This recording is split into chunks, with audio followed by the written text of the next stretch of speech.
In this video, I will show you how to activate dark mode in Google Docs.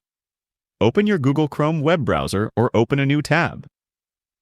In the top right corner, click on the grid icon. From the drop-down menu, click on Chrome Web Store. Search for Dark Mode Google Docs.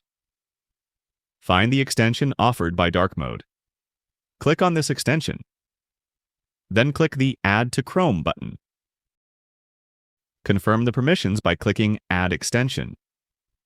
Pin the extension icon for easy access by clicking the puzzle icon. Open Google Docs. Dark mode should be applied automatically.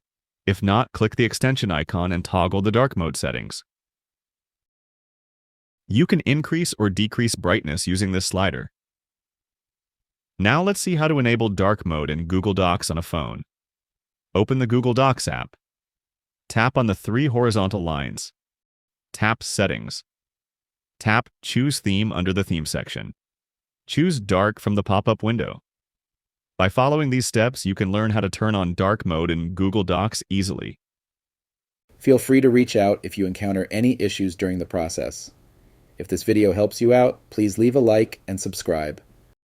Comment below if you have any questions. If you need further assistance, consider hiring a professional using the link in this video below.